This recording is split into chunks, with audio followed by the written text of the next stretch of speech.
Rabadaan wanaagsan. Magacaygu waa Dr. Darajo. Maadaama aan ku guda jirno bishii Rabadaan ee barakaysan, mar kasta ayaynaan halmaamin acmaasha wanaagsan. Ilaahayna waxaan ka baryaynaa inta bisha ka hadhay cimri dheer iyo cibaado suuban inuu inoogu dhammeeyo.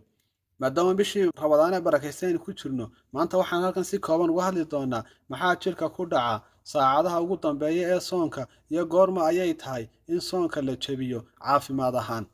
Haddaba ma ogtahay in saacadaha ugu dambeeya ee soonku ay yihiin wakhtiga ugu layaabka badan ee jirka bini'aadamka isbeddel badani ku dhacaan. Haddaba dad badani waxa ay dareemaan daal, madax wareer, gaajo xooggan, laakiin gudaha jirkaaga waxa ka socda isbeddel caafimaad oo muhiim ah. Maanta waxaan ku sharaxaynaa maxaa jirka ku dhaca 2 ilaa 3 saacadood ee ugu dambeeya soonka. Haddaba jirku wuxuu galaa marxaladda gubista dufanka kadib 10 ilaa 12 saacadood oo soon ah. Sokortii kaydsanayd waxay dhammaataa, jirkuna wuxuu bilaabaa inuu gubo dufanka. Tan waxaa loo yaqaanaa fat burning state, waana sababta oo ah dadka qaarkood miisaankoodu u yaraadaan Rabadaantu. Waana marxaladahan jirku wuxuu sameeyaa nadiifinta gudaha ah saacadaha dambe. Jirku wuxuu bilaabaa unugyada duugoobay inay burburiyaan in sunta jirka laga saaro dayactirka unugyada. Haddaba habkan waxaa lagu magacaabaa autophagy. Waxa ay hoos u dhigtaa bararka jirka, cudurrada daba dheeraaday, gabowga degdega ah.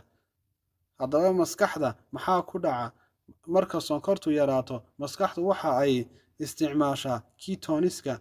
Haddaba natiijada uu qofku isku arki karo waxaa ka mid ah feejignaanta oo korodha, fikir degdeg ah, xasillooni maskaxeed. Taasi waa sababta dad badan ay u dareemaan degenaansho ka hor afurka. Haddaba maxaa dadka qaarkood u daalayaan? Daalku waa sababta biyo yarida, suxuurta qaldan, sokorta badan ee afurkii. Hurdayadu waa marka dhibta soonku ma aha waa diyaarinta jirka. Haddaba inta haddaynu kaga nimaadno goorma ayay caafimaad ahaan ay tahay in soonkii haddaba la jabiyo. Haddaba bisha Rabadaan waa bishii cibaadada, laakiin mararka qaarkood dadku waxay isku qasbaan soonka xitaa marka uu jirku digniin bixiyo. Haddaba su'aal muhiim ah, goorma ayuu soonku noqonayaa khatar caafimaad? Goorma ayaase waajib noqotaa in la jabiyo soonka? Haddaba jirku markaas wuxuu bilaabaa inuu soo diro calaamado digniin ah. Calaamadaha waxaa ka mid ah dawakhaad joogto ah, indho madoobaad, gariir gacmaha ah, dhidid qabow, wadnaha oo garaaciisu degdeg u noqdo. Qofku wuxuu dareemi karaa hadal isku dhex yaac ah. Kuwaas waa calaamado sonkorowga oo hoos u dhaca ah ama cadaadis dhiig hoos u dhacay. Haddaba haddii la sii wado soonka, waxaa dhici karta suuxdin, dhaawac maskaxeed, xitaa hadda xaalad degdeg ah ayaa dhici karta. Marka waa in soonka si degdeg ah loo jabiyaa. Haddaba dadka sonkorowga leh, haddii sonkortu dhiigu ka hooseyso 70 miligram deciliter ama ka badato 300 miligram deciliter, looma ogolo in soonku sii wato. Sababtoo ah maskaxdii waxa ay ku tiirsan tahay glucose hoos u dhac daran.